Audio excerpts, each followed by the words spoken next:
राधा वल्लभ श्री श्री वृंदावन श्री वंचन। आज की कथा बहुत ही सुंदर कथा है। इसको अंत तक जरूर सुनिएगा और अपने सभी रिश्तेदारों और दोस्तों को शेयर जरूर करिएगा।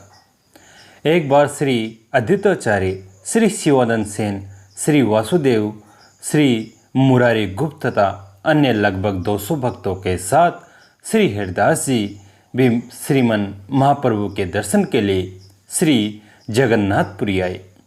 श्री गोपीनाथ आचार्य ने अट्टालिका से श्री सार्वभौम भट्टाचार्य और महाराज प्रताप रुद्र एक एक करके सभी भक्तों का परिचय बताया।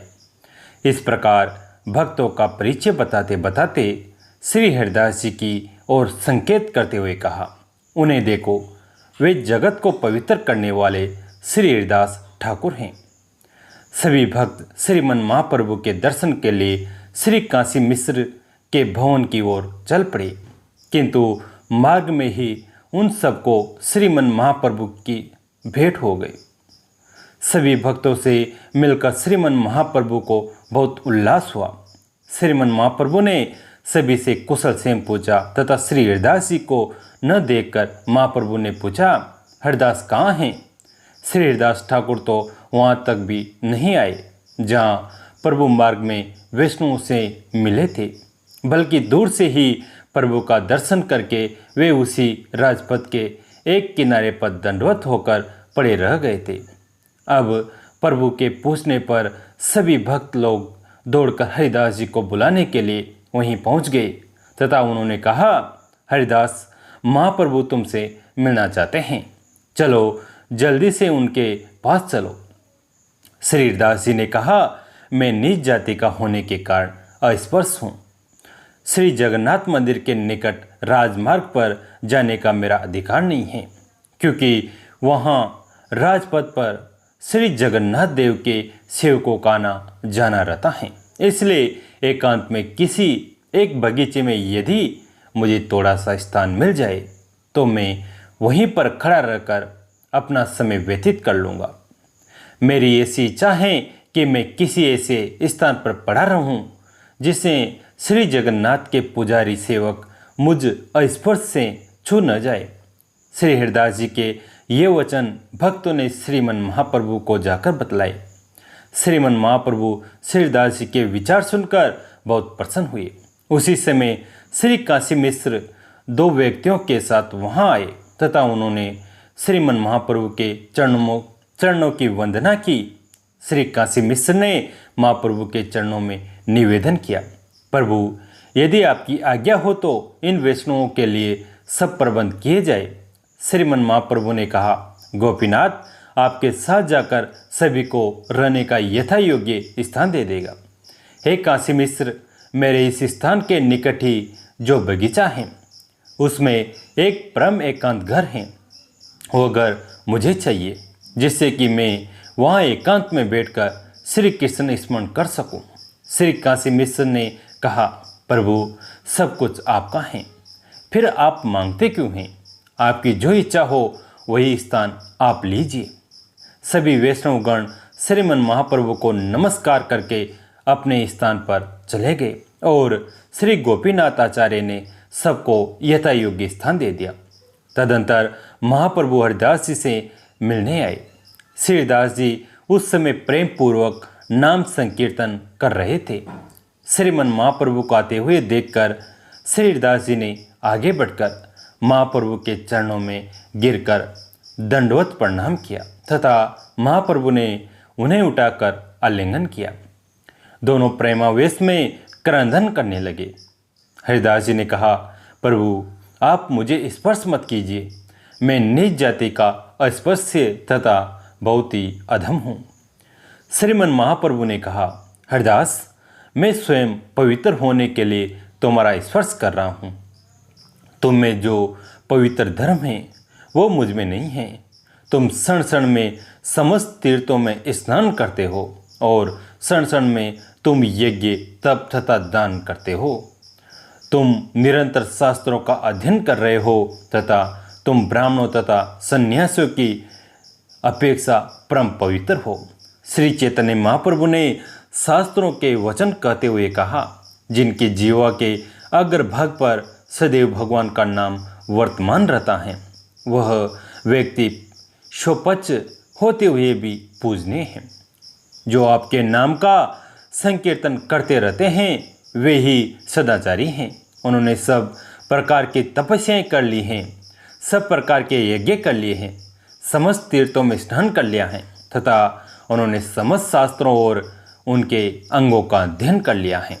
इतना कहकर महाप्रभु हरिदास जी को बगीचे में ले गए तथा उन्हें वहाँ एकांत में रहने के लिए घर दे दिया। उन्होंने कहा, हरिदास, तुम इस स्थान पर रहकर भजन करो, मैं यहीं आकर प्रतिदिन तुमसे मिलूंगा। श्री जगन्नाथ मंदिर के चक्र को देखकर प्रणाम करना, तुम्हारे लिए प्रसाद यहीं पर आ जाएगा। श्री नित्यानंद प्रभु, श्री जगदानंद पंडित, श्री दामोदर तथा मुकुंद सभी ने श्री दास जी से मिलकर बहुत आनंद अनुभव किया। समुद्री स्नान करने के बाद महाप्रभु अपने स्थान पर लौट आए। सभी भक्त महाप्रभु के निवास स्थान पर प्रसाद पाने के लिए एकत्रित हुए। महाप्रभु ने अपने हाथों से सभी को प्रसाद परोसा, किंतु महाप्रभु ने के नहीं बैठने तक कोई भी प्रसाद नहीं पाएगा। इसलिए श्री स्वरूप दामोदर ने प्रभु से निवेदन किया, सभी भक्त आपकी अपेक्षा कर रहे हैं, अतः आप और नित्यानंद प्रभु दोनों प्रसाद पाने बैठिए और मैं सभी को प्रवेश करूँ दूंगा। तब महाप्रभु ने कुछ प्रसाद अन्न श्री गोविंद के हाथ में देकर यत्नपूर्वक उसे श्री हरिदास जी के पास भिजवाया। श्री हरिदास जी के पास प्रसाद भेजने के उपरांत ही महाप्रभु सब सन्यासियों को बैठाकर स्वयं भी प्रसाद सेवन के लिए बैठ गए। अब श्री हरिदास जी महाप्रभु द्वारा प्रदत्त उसी कुटी में रहकर निरंतर भाव विभोर होकर नित्य प्रति 3 लाख हरि नाम करने लगे। महाप्रभु नित्य प्रति प्रातःकाल श्री जगन्नाथ देव की आरती के दर्शन करके श्री दास जी को दर्शन देने के लिए स्वयं उनकी कुटी में जाते थे। ऐसा सुना जाता है कि एक बार श्री चैतन्य महाप्रभु को भगवान श्री जगन्नाथ के पुजारियों ने प्रसाद में श्री जगन्नाथ देव की प्रसादी बकुल के एक दातुन दी थी।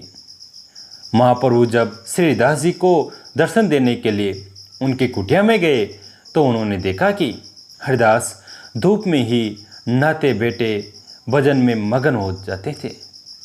महाप्रभु ने उस दातुन को उनके आंगन में रोपण कर दिया। देखते देखते उसने एक बहुत बड़े वृक्ष का रूप धारण कर लिया। वो वृक्ष सिद्ध बकुल के नाम से प्रसिद्ध हो गया। आज भी श्री दास जी की भजन स्थली को लोग सिद्ध बकुल के नाम से ही जानते हैं। श्री रूप गोस्वामी जब वृंदावन से चलकर नीलाचल पहुँचे तब सबसे पहले वे श्री हरिदास जी की भजन स्थली पर ही उपस्थित हुए। श्री हरिदास जी ने श्री रूप गोस्वामी पर कृपा की तथा उन्हें बताया कि तुम्हारे आने के विषय में महाप्रभु ने मुझे पहले ही बता दिया था। जब श्रीमन महाप्रभु श्री हरिदास जी से मिलने के लिए आए तो श्री हरिदास जी ने महाप्रभु से कहा, प्रभु रूप आपको दंडवत कर रहा है। श्री हरिदास जी से मिलने के उपरांत श्रीमन महाप्रभु ने श्री रूप गोस्वामी को आलिंगन किया। महाप्रभु हरिदास जी तथा श्री रूप को लेकर एक स्थान पर बैठ गए थे तथा उन्होंने श्री रूप से कुशल वार्ता जिज्ञासा की। फिर श्री रूप गोस्वामी को श्री हरिदास जी के साथ उनके वास स्थान पर रहने की आज्ञा देकर श्रीमन महाप्रभु अपने निवास स्थान पर चले गए। प्रतिदिन आकर महाप्रभु उनसे मिलते थे तथा उन्हें श्री जगन्नाथ मंदिर से जो प्रसाद मिलता था वो इन दोनों को दे देते थे। श्री हरिदास जी अपने आप को मल्लेच मानकर मंदिर की मर्यादा के भंग की आशंका से मंदिर नहीं जाते थे। श्री सनातन गोस्वामी तथा श्री रूप गोस्वामी ने भी श्रेष्ठ ब्राह्मण कुल में आविर्भूत होने पर भी मल्लेच राजा के पास नौकरी की थी, इसलिए वे भी अपने आप को मल्लेच तुल्य मानकर श्री हरिदास जी के साथ एक ही स्थान पर रहते थे तथा श्री जगन्नाथ मंदिर में प्रवेश नहीं करते थे। इसलिए महाप्रभु भगवान श्री जगन्नाथ के उपभोग दर्शन करने के उपरांत इन तीनों को दर्शन देकर फिर अपने स्थान पर जाते थे। यद्यपि ये सब मंदिर में प्रवेश नहीं करते थे, तथापि गुंडीचा मंदिर मार्जन तथा रथ यात्रा के समय श्रीमन महाप्रभु भक्तों के साथ नृत्य कीर्तन करते थे तथा भगवान श्री जगन्नाथ देव के दर्शन करते थे। रथ यात्रा के एक दिन पहले श्रीमन महाप्रभु ने सब भक्तों को लेकर गुंडीचा मंदिर का मार्जन किया और उसके उपरांत आईटोटा नामक बगीचे में जाकर फल, कंदमूल आदि का भोजन किया। श्रीदास जी तथा श्री रूप गोस्वामी भी उनके साथ वहां पर उपस्थित थे तथा वे भक्तों को प्रसाद पाते पाते बीच बीच में हरि हरि बोलते देखकर बहुत उल्लासित हो रहे थे। महाप्रभु तथा सभी भक्तों के द्वारा प्रसाद सेवा लेने के पश्चात श्री गोविंद प्रभु के द्वारा श्रीमन महाप्रभु के उच्चिष्ट प्रसाद को पाकर श्री हरिदास तथा श्री रूप गोस्वामी प्रेम में मत होकर नृत्य करने लगे। चातुर्मास के बाद गौड़ देश से आए सभी वैष्णव तो लौट गए, किंतु श्री रूप गोस्वामी तो हरिदास जी के साथ ही रहते रहे। यद्यपि ये सब मंदिर में प्रवेश नहीं करते थे, तथापि गुंडीचा मंदिर मार्जन तथा रथ यात्रा के समय श्रीमन महाप्रभु भक्तों के साथ नृत्य करते थे तथा भगवान श्री जगन्नाथ देव के दर्शन करते थे। रथ यात्रा के एक दिन पहले श्रीमन महाप्रभु ने सब भक्तों को लेकर गुंडीचा मंदिर का मार्जन किया तथा उसके उपरांत आईटोटा नामक बगीचे में जाकर फल, कंदमूल आदि का भोजन किया। श्रीदास जी तथा श्री रूप गोस्वामी भी उनके वहाँ पर उपस्थित थे तथा वे भक्तों को प्रसाद पाते पाते बीच बीच में हरि बोलते देखकर उल्लासित हो रहे थे। महाप्रभु तथा सभी भक्तों के द्वारा प्रसाद सेवा लेने के पश्चात श्री गोविंद प्रभु के द्वारा श्रीमन महाप्रभु के उच्चिष्ट पदार्थ को पाकर श्री हरिदास तथा श्री रूप गोस्वामी प्रेम में मत होकर नृत्य करने लगे। चातुर्मास के बाद गौड़ देश के से आए सभी वैष्णव तो लौट गए, किंतु श्री रूप गोस्वामी तो हरिदास जी के साथ ही रहते रहे। एक दिन महाप्रभु जब उन दोनों से मिलने आए तो उन्होंने देखा कि श्री रूप गोस्वामी कुछ लिख रहे हैं। महाप्रभु को देखकर श्री हरिदास जी तथा श्री रूप गोस्वामी ने उठकर दंडवत प्रणाम किया। दोनों को आलिंगन करने के बाद महाप्रभु आसन पर बैठ गए। महाप्रभु ने पूछा, रूप कौन सा ग्रंथ लिख रहे हो? इतना कहकर उन्होंने एक पन्ना अपने हाथ में ले लिया और श्री रूप के द्वारा लिखे गए अक्षरों को देखा। श्रीमन महाप्रभु बहुत संतुष्ट हुए तथा उन अक्षरों की प्रशंसा करने लगे। उस पन्ने पर लिखे एक श्लोक को देखकर जब महाप्रभु ने उसे पढ़ा तो प्रेमाविष्ट हो गए। उस श्लोक का अर्थ था, कृष्ण ये दो वर्ण न जाने कितने अमृत को अपने में समेटकर उत्पन्न हुए हैं। देखो, जब नटी के समान ये वर्ण मुख में नृत्य करते हैं तब बहुत से मुख प्राप्त हो ऐसी इच्छा हो जाती है। जब कर्ण कुम्भों में प्रवेश करते हैं तब करोड़ों कर्ण प्राप्त हो जाए ऐसी इच्छा होती है। जब चित्तरूपी प्रांगण में उदित होते हैं तब समस्त इंद्रियों की क्रिया पर ही विजय प्राप्त कर लेते हैं। उपरोक्त श्लोक को सुनते ही श्री हरिदास जी आनंद में विभोर होकर नाचने लगे तथा श्लोक के अर्थ की प्रशंसा करने लगे।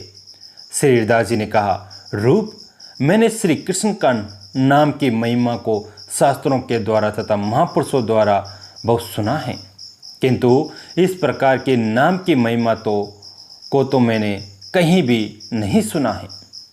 तब महाप्रभु ने दोनों को आलिंगन किया तथा मध्याह्न स्नान दोपहर की प्रसादी सेवा आदि करने के लिए समुद्र की ओर गमन किया। अन्य किसी दिन बहुत से भक्तों के साथ आकर महाप्रभु ने श्री रूप गोस्वामी के द्वारा लिखे गए बहुत से श्लोकों को श्रवण किया तथा सभी भक्तों सहित महाप्रभु ने श्री रूप गोस्वामी की बहुत प्रशंसा की। जब महाप्रभु अपने भक्तों को लेकर लौट गए तब श्री हरिदास जी ने श्री रूप गोस्वामी को आलिंगन किया और कहा, रूप, तुम्हारे भाग्य की सीमा नहीं है। तुमने जिन सब श्रेष्ठ विचारों का वर्णन किया है उसकी महिमा कौन जानता है। श्री रूप गोस्वामी ने कहा, मैं कुछ भी नहीं जानता हूँ। श्रीमन महाप्रभु मुझसे जो कहलवाते हैं मैं वही कहता हूँ। इस प्रकार श्री रूप गोस्वामी तथा श्री हरिदास ठाकुर श्री कृष्ण कथा के रस में सुखपूर्वक अपना समय व्यतीत करते थे। एक बार श्री सनातन गोस्वामी मथुरा मंडल से अकेले झारखंड के वानपथ से पुरुषोत्तम धाम यानी जगन्नाथपुरी आए। मार्ग में जल के दोष तथा उपवास के कारण उनकी देह में चर्म रोग हो गया।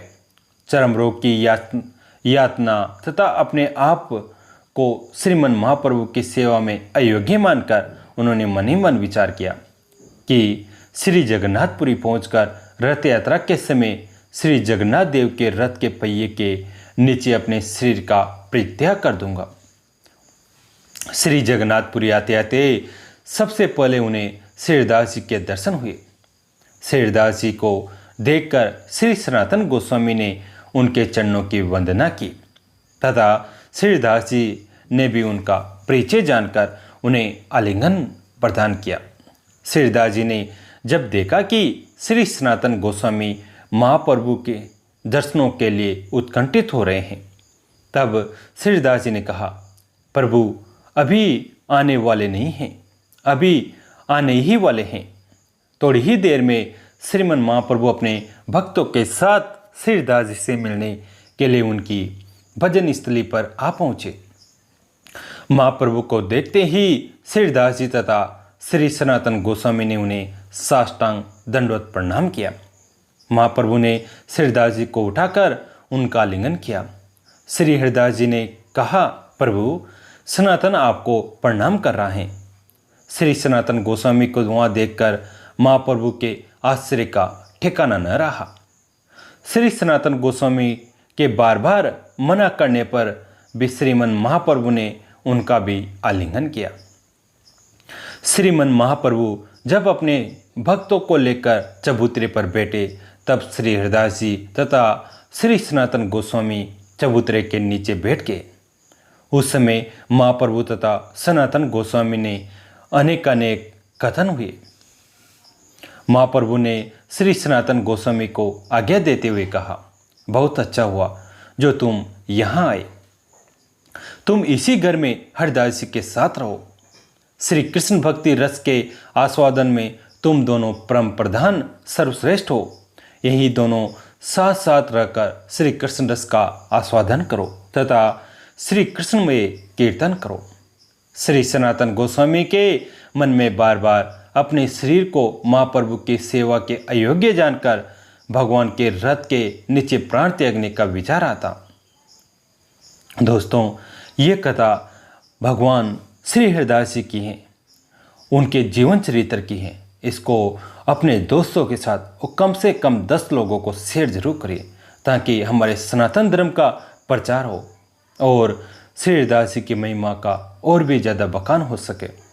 एक दिन नित्य की तरह जब महाप्रभु हरिदास जी की भजन स्थली पर आए तब महाप्रभु ने श्री सनातन गोस्वामी से कहा, देह त्याग आदि तमोधर्म है। देह त्याग के द्वारा कृष्ण प्रेम प्राप्त नहीं किया जा सकता।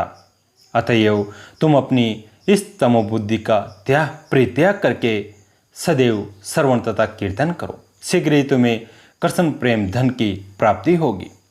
महाप्रभु के वचन सुनकर श्री सनातन गोस्वामी को बहुत आश्चर्य हुआ।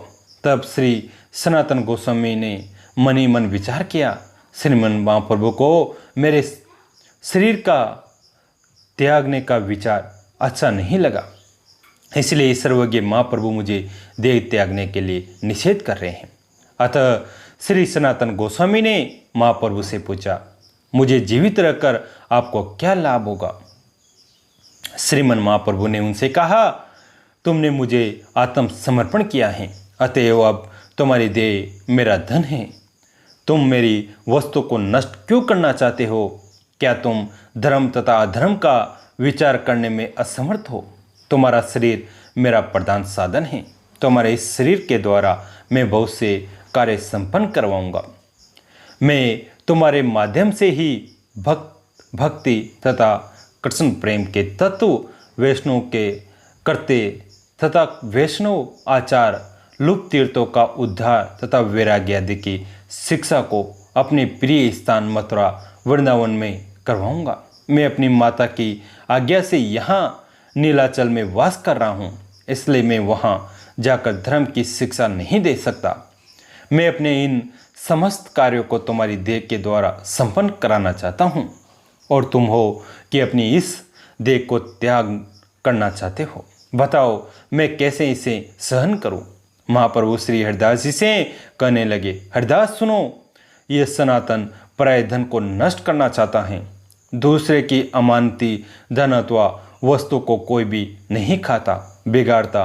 तुम इसे इस प्रकार का अन्यायपूर्ण कार्य मत करने देना। श्रीदास जी ने कहा, प्रभु मैं तो मिथ्याभिमान करता हूँ कि मैं आपके हृदय को जानता हूँ। वास्तव में मैं आपके हृदय के गूढ़ भाव को नहीं समझ पाता हूँ। क्या क्या कार्य आप किसके द्वारा करवाते हैं, ये बात जब तक आप स्वयं नहीं बताएंगे तब तक कोई भी इसे नहीं जान सकता। प्रभु आप सनातन के जिस प्रकार से अंगीकार हैं, इतना सौभाग्य तो और किसी का हो ही नहीं सकता। तब सनातन गोस्वामी को आलिंगन करके मध्याह्न स्नान आदि करने के लिए महाप्रभु चले गए। श्रीदास जी श्री सनातन गोस्वामी को आलिंगन करते हुए कहने लगे, सनातन तुम्हारे भाग्य की सीमा नहीं कहीं जा सकती। तुम्हारी देह को प्रभु अपना निज धन मानकर स्वीकार करते हैं। तुम्हारे समान भाग्यशाली और कोई नहीं हो सकता। महाप्रभु अपने देह से जो कार्य नहीं कर सकते हैं वह कार्य वे तुमसे करवाएंगे, और वह भी अपने प्रिय मथुरा वृंदावन में। भगवान जो कार्य करना चाहते हैं वह अवश्य ही पूर्ण होता है। निश्चय ही ये तुम्हारा परम सौभाग्य है। श्रीमन महाप्रभु भक्ति सिद्धांत मूलक शास्त्रों का पढ़ने तथा वैष्णवाचरण निर्णय तुम्हारे द्वारा करवाएंगे, यही प्रभु की इच्छा है। सनातन मेरी ये देव प्रभु के किसी भी काम में नहीं लग पाई। भारत भूमि में जन्म लेकर भी मेरा जीवन वृथा हो चला गया। श्रीदास जी की दैन्यपूर्ण बातें सुनकर श्री सनातन गोस्वामी ने कहा, आपके समान सौभाग्यशाली और कौन हो सकता है। श्री मन महाप्रभु के भक्तों में आप परम सौभाग्यशाली हैं। महाप्रभु जी के अवतार का एक प्रयोजन श्री हरि नाम का प्रचार है। वह श्री हरि नाम प्रचार का अपना कार्य श्रीमन महाप्रभु आपके द्वारा करवा रहे हैं। आप प्रतिदिन 3 लाख श्री नाम संकीर्तन करते हैं और सबके सामने श्री नाम की महिमा का गान करते हैं। कोई कोई स्वयं तो भक्ति का आचरण करते हैं किंतु आपका प्रचार नहीं करते, तथा कोई कोई भक्ति का प्रचार तो करते हैं किंतु स्वयं आपका आचरण नहीं करते। आप शुद्ध हरि नाम ग्रहण करने के कारण आचार्य तथा उच्च संकीर्तन करके सभी जगतवासियों के नाम यज्ञ की दीक्षित करने के कारण प्रचारक हैं। अतः आप ही सबके गुरु तथा समस्त जगत के पूज्य हैं। इस प्रकार श्री हरिदास जी तथा श्री सनातन गोस्वामी दोनों एक साथ रखकर श्री कृष्ण कथा का अनेक प्रकार से रसास्वादन करते थे। श्रीमन महाप्रभु जब जब श्री सनातन गोस्वामी को देखते तब तब बलपूर्वक उनका आलिंगन करते। इससे सनातन गोस्वामी के हृदय में बहुत दुख होता। एक दिन सनातन गोस्वामी ने इस विषय में श्री जगदानंद पंडित से परामर्श किया तथा अपने कर्तव्य के विषय में पूछा। श्री जगदानंद पंडित ने सनातन गोस्वामी को रथ यात्रा के बाद वृंदावन लौट जाने का उपदेश दिया। महाप्रभु ने जब इस बात को सुना तो उन्होंने जगदानंद पंडित को डांटा तथा उनकी अपेक्षा श्री सनातन गोस्वामी की श्रेष्ठता स्थापित की। महाप्रभु ने श्री सनातन गोस्वामी से कहा, तुम शुद्ध भक्त हो, तुम्हारी देह का भद्र और अभद्र होना विचारने नहीं है। विशेष करके मैं सन्यासी हूँ, मेरे लिए तो उसका विचार करना कदापि उचित नहीं है। महाप्रभु की बात सुनकर श्रीदास जी ने कहा, प्रभु, ये जो सब आपने कहा है वह सब आपके द्वारा हमारी वंचना है। मैं यह सब कुछ नहीं मानता हूँ। हम पतित आदमों को जो आपने अंगीकार किया है उसी से आपके दीन दयालुता का गुण प्रकाशित हो गया है। श्री हरिदास जी की बात सुनकर महाप्रभु ने मुस्कुराते हुए कहा, सुनो हरिदास, सनातन, तुम दोनों के प्रति मेरे मन में जो भाव है मैं अब उसे कहता हूँ। तुम्हें मैं लालन योग्य और अपने आप को पालन करता मानता हूँ। लालन करता अपने लाले के दोषों को नहीं समझता। मैं तुम्हारे गौरव सम्मान अथवा पूजा का पात्र हूँ। यह बात भक्त प्रेम वत्सल मेरे मन में नहीं रहती। मैं तो तुम सबको अपना बालक मानता हूँ। महाप्रभु के वचन सुनकर श्रीदास जी ने कहा, प्रभु, आप ईश्वर हैं, दयामय हैं। आपके हृदय की गंभीरता को कोई भी नहीं जान सकता। वासुदेव विप्र के अंगों में गलित कुष्ठ देह को गला देने वाला कुष्ठ था तथा उसके अंगों में कीड़े पड़ चुके थे। आपने कृपा करके एक बार उसे आलिंगन प्रदान दिया था, जिससे उसका शरीर कामदेव के समान हो गया था। किंतु आपके द्वारा अनेक बार आलिंगित होने पर भी श्री सनातन गोस्वामी का रोग दूर नहीं हो रहा। अतएव आपकी कृपा की तरंग को कौन समझ सकता है। श्रीमन महाप्रभु ने कहा, हरिदास, वैष्णवों की देह कभी भी प्राकृत नहीं होती। भक्त की अपराकृत देह तो चिदानंद में होती है।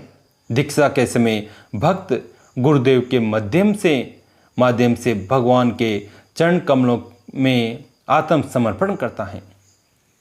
उसी समय श्री कृष्ण उसे अपने समान चिदानंद में बना देते हैं। भगवान भक्त को कोई दूसरी देह प्रदान नहीं करते, बल्कि उसी देह को ही चिदानंद में बना देते हैं। भक्त अपनी उसी चिदानंदमय देह के द्वारा भगवान की सेवा करता है। हरिदास, श्री कृष्ण ने सनातन की देह में चर्म रोग उत्पन्न करके मेरी परीक्षा के लिए इसे यहाँ भेज दिया है। यदि मैं इसे घृणा करके इसका आलिंगन न करता तो मैं श्री कृष्ण के समक्ष अपराधी बनता। सनातन श्री भगवान का पार्षद है, इसके देह में दुर्गंध कहाँ। मैंने तो पहले दिन इसे आलिंगन करते ही चतुसम यानी चंदन, कस्तूरी, केसर तथा अगरू की सुगंधिता का अनुभव किया था। श्री सनातन गोस्वामी की ओर देखते हुए महाप्रभु ने कहा, सनातन, तुम बिल्कुल भी दुखी मत होना। तुम्हें आलिंगन करके मुझे बहुत सुख प्राप्त होता है। यद्यपि श्रीमन महाप्रभु कह रहे हैं कि भगवान ने उनकी परीक्षा के लिए ही श्री सनातन गोस्वामी को इस प्रकार रोगग्रस्त करके नीलाचल भेजा है, तथापि ऐसा प्रतीत होता है कि वास्तव में श्रीमन महाप्रभु श्री सनातन गोस्वामी के साथ साथ श्री हरिदास जी की भी अनेकानेक प्रकार से परीक्षा ले रहे थे, जिसमें वे दोनों संपूर्ण रूप से उत्तीर्ण हुए। इसलिए आज परीक्षा समाप्त होने पर श्रीमन महाप्रभु ने पुनः श्री सनातन गोस्वामी का आलिंगन किया और आज देखते ही देखते श्री सनातन गोस्वामी का चर्म रोग दूर हो गया तथा उनकी देह सोन की भांति उज्जवल हो गई।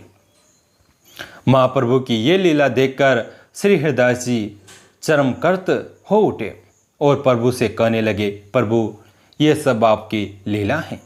आपने पहले सनातन को जारी खंड का पानी पिलवाया, जिसके कारण इसकी देह में खाज हो गई। आपने इस रोग के द्वारा सनातन की परीक्षा ली है। आपकी इस लीला को कोई नहीं जान सकता। तदंतर श्रीमन महाप्रभु ने श्री हरिदास जी तथा श्री सनातन गोस्वामी का आलिंगन किया और अपने स्थान पर चले गए। श्री हरिदास जी तथा श्री सनातन गोस्वामी श्रीमन महाप्रभु के गुण गाते गाते प्रेम में विभोर हो गए। इस प्रकार श्री सनातन गोस्वामी बहुत दिनों तक नीलाचल में रहे तथा श्री हरिदास जी के साथ श्री कृष्ण चैतन्य महाप्रभु की गुण कथाओं का आस्वादन करते रहे। श्रीमन महाप्रभु का सेवक गोविंद नित्य की भांति महाप्रसाद लेकर श्री हरिदास जी के पास पहुंचा। रोज वह हरिदास जी को आसन पर बैठे हुए नाम जपते पाता था। उस दिन उसने देखा हरिदास जी सामने के तख्त पर आंख बंद किए हुए लेट रहे हैं। उनके श्रीमुख से आप ही आप निकल रहा था, हरे कृष्ण कृष्ण कृष्ण हरे, हरे राम राम राम हरे हरे। गोविंद ने धीरे से कहा, हरिदास जी उठो, आज कैसे सुस्ती पड़े हो। कुछ संभ्रम के साथ चौंक कर आंखें खोलते हुए भर्राए आवाज में हरिदास जी ने पूछा, कौन? गोविंद ने कहा, कोई नहीं, मैं हूँ गोविंद। क्यों, क्या हाल है? पड़े कैसे हो? प्रसाद लाया हूँ, लो प्रसाद पालो। कुछ क्षीण स्वर में हरिदास जी ने कहा, प्रसाद लाए हो? प्रसाद कैसे पाऊँ? गोविंद ने कुछ ममता के स्वर में कहा, क्यों क्यों, बात क्या है, बताओ तो सही, तबीयत तो अच्छी है ना? हरिदास जी ने फिर उसी विष्णुता युक्त वाणी में कहा, हाँ तबीयत अच्छी है, किंतु आज नाम जप की संख्या पूरी नहीं हुई। बिना संख्या पूरी किए प्रसाद कैसे पाऊँ? तुम ले आए हो तो अब प्रसाद का अपमान करते भी नहीं बनता। यह कहकर उन्होंने प्रसाद को प्रणाम किया और उसमें से एक कण लेकर मुख में डाल लिया। गोविंद चला गया। उसने सब हाल महाप्रभु से जाकर कहा। दूसरे दिन सदा की भांति समुद्र स्नान करके प्रभु हरिदास जी के आश्रम में आए। उस समय बिसरीदास जी जमीन पर पड़े झपकी ले रहे थे। पास में ही मिट्टी के करवे में जल भर रखा था। आज आश्रम सदा की भांति जाड़ा बोरा नहीं गया था। गौरहरि ने श्रीदास जी के आश्रम में जाकर पूछा, तबीयत कैसी है? शरीर तो स्वस्थ है ना? हरिदास जी ने चौंक कर प्रभु को प्रणाम किया और क्षीण स्वर में कहा, शरीर तो स्वस्थ है, मन स्वस्थ नहीं है। प्रभु ने पूछा, क्यों, मन को क्या कलेश है? किस बात की चिंता है? उसी प्रकार दीनता के स्वर में हरिदास जी ने कहा, यही चिंता है प्रभु के नाम की संख्या पूरी नहीं होती। प्रभु ने ममता के स्वर में कुछ बात पर जोर देते हुए कहा, देखो अब तुम इतने व्रत हो गए हो, बहुत हट ठीक नहीं होती। नाम की संख्या कुछ कम कर दो। तुम्हारे लिए क्या संख्या हो और क्या जप, तुम तो नित्य सिद्ध पुरुष हो। तुम्हारे सभी कार्य केवल लोक शिक्षा के निमित्त होते हैं। हरिदास जी ने कहा, प्रभु अब उतना जप होता ही नहीं, स्वतः ही कम हो गया है। हाँ, मुझे आपके श्री चरणों में एक निवेदन करना था। प्रभु पास में ही एक आसन खींचकर बैठ गए और प्यार से कहने लगे, कहो क्या कहना चाहते हो? अत्यंत ही दीनता के साथ हरिदास जी ने कहा, आपके लक्षणों से मुझे प्रतीत हो गया है कि आप शीघ्र ही लीला सम्मोहन करना चाहते हैं। प्रभु मेरी श्री चरणों में यही अंतिम प्रार्थना है कि यह दुख प्रदृश्य मुझे अपनी आंखों से देखना न पड़े। प्रभु मेरा हृदय फट जाएगा। मैं इस प्रकार हृदय फटकर मृत्यु नहीं चाहता। मेरी तो मनोकामना यही है कि नेत्रों के सामने आपकी मनमोहिनी मूरत हो, हृदय में आपके सुंदर स्वर्ण वर्ण की सलोनी सूरत हो, जीवा पर मधुराति मधुर श्री कृष्ण चैतन्य ये त्रिलोक के पावन नाम हो और आपके चारों चरित्रों का चिंतन करते करते मैं इस नश्वर शरीर को त्याग करूं। यही मेरी साध है और यह मोर उत्कट अभिलाषा है। आप ईश्वर हैं, सब कुछ करने में समर्थ हैं। इस भिक्षा को तो आप मुझे अवश्य ही दे दें। प्रभु ने डबडबाई आंखों से कहा, हरिदास मालूम पड़ता है अब तुम लीला सम्मोहन करना चाहते हो। देखो ये बात ठीक नहीं। पुरी में मेरा और कौन है? तुम्हारी इस संगति से तो यहाँ पड़ा हुआ हूँ। हम तुम साथ ही रहे, साथ ही संकीर्तन किया। अब तुम मुझे अकेला छोड़कर जाओगे, ये ठीक नहीं है। धीरे धीरे खिसक कर प्रभु के पैरों में मस्तक रगड़ते हुए हरिदास जी कहने लगे, प्रभु ऐसी बात फिर कभी अपने श्री मुख से न निकाले। मेरा जन्म मल्लेच कुल में हुआ। जन्म का अनाथ, अनपढ़ और अनाश्रित, संसार से तिरस्कृत और श्रीहीन कर्मों के कारण अत्यंत ही अधम। तिस पर भी आपने मुझे अपनाया। नरक से लेकर स्वर्ग में बिठाया, बड़े बड़े श्रोत्रिय ब्राह्मणों से सम्मान कराया, त्रिलोक के पावन पुरुषोत्तम क्षेत्र का देव दुर्लभ वास प्रदान किया। प्रभु दीनहीन कंगाल को रंग से चक्रवर्ती बना दिया। ये आप ही की तो सामर्थ्य है। आप करनी न करनी सबकी सभी कुछ कर सकते हैं। आपकी महिमा का पार कौन पा सकता है। मेरी प्रार्थना को स्वीकार कीजिए और मुझे अपने मनोवांछित वरदान को दीजिए। प्रभु ने गदगद कंठ से कहा, हरिदास, तुम्हारी इच्छा के विरुद्ध करने की भला सामर्थ्य ही किस में है। जिसमें तुम्हें सुख हो वही करो। प्रभु इतना कहकर अपने स्थान को चले गए। महाप्रभु ने गोविंद से कह दिया कि हरिदास की खूब देख रेख करो। अब वे इस 5 भौतिक शरीर को छोड़ना चाहते हैं। गोविंद प्रसाद लेकर रोज जाता था, किंतु हरिदास जी की भूख तो अब समाप्त हो गई। फटे हुए फोड़े में पुलटिस बांधने से लाभ ही क्या। छिद्र हुए घड़े में जल रखने से प्रयोजन ही क्या। उसमें अब जल सुरक्षित न रहेगा। महाप्रभु नित्य हरिदास जी को देखने जाया करते थे। एक दिन उन्होंने देखा हरिदास जी के शरीर की दशा अत्यंत ही शोचनीय है। वे उसी समय अपने आश्रम पर गए और उसी समय गोविंद के द्वारा अपने सभी अंतरंग भक्तों को बुलाया। सबके आ जाने पर प्रभु उन्हें साथ लिए हुए हरिदास जी के आश्रम में जा पहुँचे। हरिदास जी पृथ्वी पर पड़े हुए धीरे धीरे हरे कृष्ण कृष्ण कृष्ण हरे हरे, हरे राम राम राम हरे हरे इस महामंत्र का जप कर रहे थे। प्रभु ने पूछा, क्यों हरिदास, कहो क्या हाल है। आपने जैसा रखा है वैसा ही हूँ प्रभु, सब आनंद है, कहकर हरिदास जी ने कष्ट के साथ करवट बदली। महाप्रभु उनके समस्त मस्तक पर धीरे धीरे हाथ फिराने लगे। राय रामानंद, सार्वभौम भट्टाचार्य, स्वरूप दामोदर, वर्केश्वर पंडित, गदाधर गोस्वामी, काशीश्वर जगन्नाथन पंडित आदि सभी अंतरंग भक्त हरिदास जी को चारों ओर से घेर कर बैठ गए। धीरे धीरे भक्तों के संकीर्तन आरंभ किया।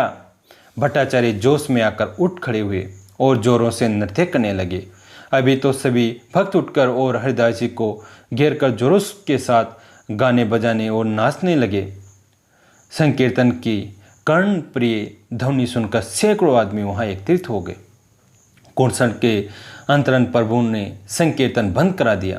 भक्तों के सहित हरिदास जी को चारों ओर से घेर कर बैठ गए। प्रभु के दोनों कमल के समान नेत्रों में जल भरा हुआ था। कंठ शोक के कारण गदगद हो रहा था। उन्होंने कष्ट के साथ धीरे धीरे रामानंद और सार्वभौम आदि भक्तों से कहना आरंभ किया।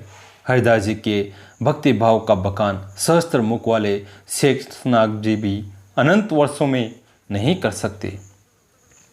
इनकी सहिष्णुता, जागरूकता, तितिक्षा और भगवान नाम में अनन्य भाव से निष्ठा आदि सभी बातें परम आदर्श और अनुकरणीय हैं।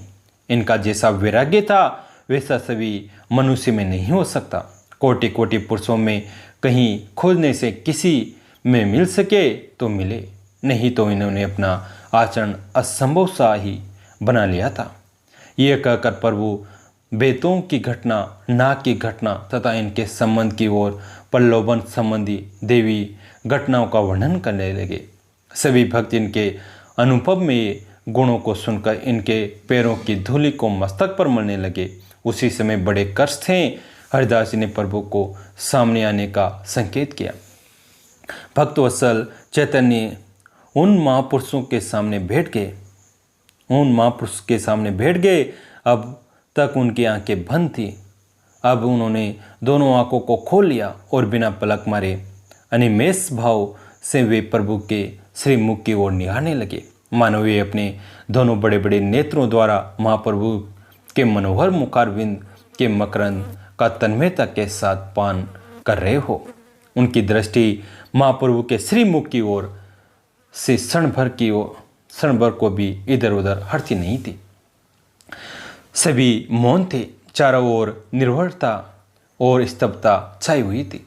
श्रीदास जी अत्यंत ही पिपासु की तरह प्रभु की मकरंद माधुरी को पी रहे थे। अब उन्होंने पास ही बैठे हुए भक्तों की धीरे धीरे पदधूलि उठाकर अपने कप कांपते हुए हाथों से शरीर पर मली।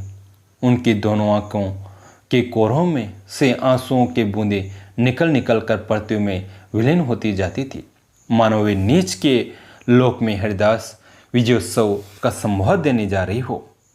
उनकी आंखों के पल गिरते नहीं थे। जीवा से धीरे धीरे श्री कृष्ण चैतन्य इन नामों को उच्चारण कर रहे थे।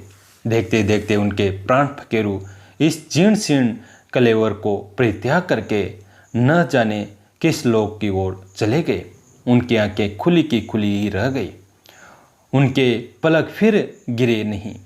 मेन की तरह मानो वे पलक ही आंखें निरंतर रूप से त्रिलोकी को शीतलता प्रदान करने वाले चैतन्य रूपी जल का आश्रय ग्रहण करके उसी की ओर टकटक की लगाए अविच्छ भाव से देख रही थी। सभी भक्तों ने एक साथ हरिध्वनि की। महाप्रभु उनके प्राणहीन कलेवर को अपने गोदी में उठाकर जोरों के साथ नृत्य करने लगे। सभी भक्त रुदन करते हुए हरि बोल की हृदय विदारक ध्वनि से मानो आकाश के हृदय को भी टुकड़े टुकड़े करने लगे। उसी समय का दृश्य बड़ा ही करुणाजनक था।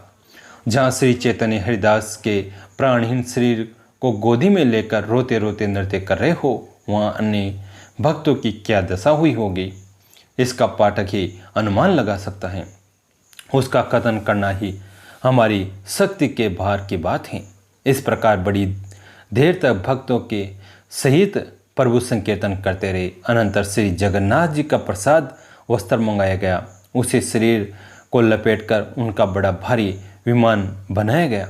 सुंदर कलाभे की डोरियों से कसकर उनका शरीर विमान पर रखा गया। सैकड़ों भक्त ढोल, करताल, झांझ, मृदंग और शंख, घड़ियाल तथा घंटा बजाते हुए विमान के आगे आगे चलने लगे। सभी भक्त बारी बारी से हरिदास जी के विमान में कंधा लगाते थे। महाप्रभु सबसे आगे विमान के सामने अपना उन्मत्त नृत्य करते जाते थे। वे श्री हरिदास जी की गुणावली का निरंतर गान कर रहे थे। इस प्रकार खूब धूमधाम के साथ वे हरिदास जी के शव को लेकर समुद्र तट पर पहुँचे। समुद्र तट पर पहुंचकर भक्तों ने हरिदास जी के शरीर को समुद्र जल में स्नान कराया। महाप्रभु अश्रु विमोचन करते हुए गदगद कंठ से कहने लगे, समुद्र आज से पवित्र हो गया। अब यह हरिदास जी के अंग स्पर्श से महातीर्थ बन गया। यह कहकर आपने हरिदास जी का पादोदक पान किया। सभी भक्तों ने हरिदास जी के पादोदक से अपने को कृत करते समझा। बालों में एक गड्ढा खोदकर उसमें हरिदास जी के शरीर को समाधिस्थ किया, क्योंकि वे सन्यासी थे। सन्यासी के शरीर के शास्त्रों में ऐसी ही विधि बताई गई है। प्रभु ने अपने भक्तों से गड्ढे में बालू दी और उनकी समाधि पर सुंदर सा एक चबूतरा बनाया। सभी ने शोकयुक्त प्रेम के आवेश में उन्मत्त होकर समाधि के चारों ओर संकीर्तन किया और समुद्र स्नान करके तथा श्री हरिदास जी की समाधि की प्रदक्षिणा करके सभी ने पुरी की ओर प्रस्थान किया। पथ में प्रभु हरिदास जी की प्रशंसा करते करते प्रेम में पागलों की भांति प्रलाप करते जाते थे। सिंह द्वार पर पहुंचकर प्रभु रोते रोते अपना आंचल पसार कर दुकानदारों से भिक्षा मांगने लगे। वे कहते थे, भैया मैं अपने हरिदास का विजयोत्सव मनाऊंगा, मुझे हरिदास के नाम पर भिक्षा दो। दुकानदार अपना अपना सभी प्रसाद प्रभु की झोली में डालने लगे। तब स्वरूप दामोदर जी ने प्रभु का हाथ पकड़कर कहा, प्रभु ये आप क्या कर रहे हैं? भिक्षा मांगने के लिए हम आपके सेवक ही बहुत हैं। आपको इस प्रकार मांगते देखकर हमें दुख हो रहा है। आप चलिए, जितना भी आप चाहेंगे उतना ही प्रसाद हम लोग मांग कर एकत्रित कर देंगे। इस प्रकार प्रभु को समझा बुझाकर स्वरूप गोस्वामी ने उन्हें स्थान पर भिजवा दिया और आप 4-5 भक्तों के साथ लेकर दुकानों पर महाप्रसाद मांगने लगे। उस दिन दुकानदारों ने उदारता की हद कर दी। उनके पास जितना भी प्रसाद था सभी ने दे डाला। इतने में ही वाणीनाथ, काशी विश्व, काशी मिश्र आदि बहुत से भक्त मनोप्रसाद लेकर प्रभु के आश्रम पर आ पहुँचे। उपस्थित हुए चारों ओर महाप्रसाद का ढेर लग गया। जो भी सुनता वही हरिदास जी के विजयोत्सव में सम्मिलित होने के लिए दौड़ा आता। इस प्रकार हजारों आदमी वहाँ एकत्रित हो गए। महाप्रभु स्वयं अपने हाथों से सभी को परोसने लगे।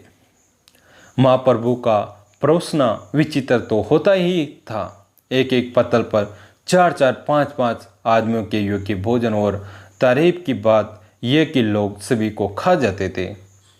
भक्तों ने आग्रहपूर्वक कहा, जब तक महाप्रभु प्रसाद न पालेंगे तब तक हम में से कोई एक ग्रास भी मुंह में न डालेगा। तब प्रभु ने परोसना बंद कर दिया और पूरा तथा भारती आदि सन्यासियों के साथ काशीमीर के लाए हुए प्रसाद को पाने लगे, क्योंकि उस दिन प्रभु का उन्हीं के यहाँ निमंत्रण था। महाप्रभु ने सभी भक्तों को खूब आग्रहपूर्वक भोजन कराया। सभी ने प्रसाद न लेने के अनंतर हरिध्वनि की। तब प्रभु ऊपर को हाथ उठाकर कहने लगे, हरिदास जी का जिसने संग किया है, जिसने उनके दर्शन किए हैं, उनके गड्ढे में बालू दी हैं, उनका पादोदक नाप किया है, उनके विजयोत्सव में प्रसाद पाया, वह कृतार्थ हो गया। उसे श्री कृष्ण प्रेम की प्राप्ति वैसे हो सकेगी, वह वैसे ही भगवत कृपा का भजन बन सकेगा। यह कहकर प्रभु ने जोरों से हरिदास जी की जय बोली। हरिदास जी की जय के विशाल घोष के से आकाश मंडल गूंजने लगा। हरि हरि ध्वनि के साथ हरिदास जी का विजयोत्सव समाप्त हुआ। श्री क्षेत्र जगन्नाथपुरी में टोटा गोपीनाथ जी के रास्ते में समुद्र तीर पर अब भी हरिदास जी की सुंदर समाधि बनी हुई है। वहाँ पर एक बहुत पुराना बकुल मोलसिर का वृक्ष है, उसे सिद्ध बकुल कहते हैं। अब भी वहाँ प्रतिवर्ष अनंत चतुर्दशी के दिवस हरिदास जी का विजयोत्सव मनाया जाता है। उन महामना हरिदास जी के चरणों में हम कोटि कोटि प्रणाम करते हुए उनके इस विजयोत्सव प्रसंग को समाप्त करते हैं। इस कथा को अपने दोस्तों के साथ, फैमिली के साथ शेयर जरूर करें। इस चैनल को सब्सक्राइब करें। दोस्तों, ये आपसे आग्रह है कि हमारे सनातन धर्म का प्रचार करते रहिए। जय जय श्री राधे कृष्णा, जय जय श्री श्याम।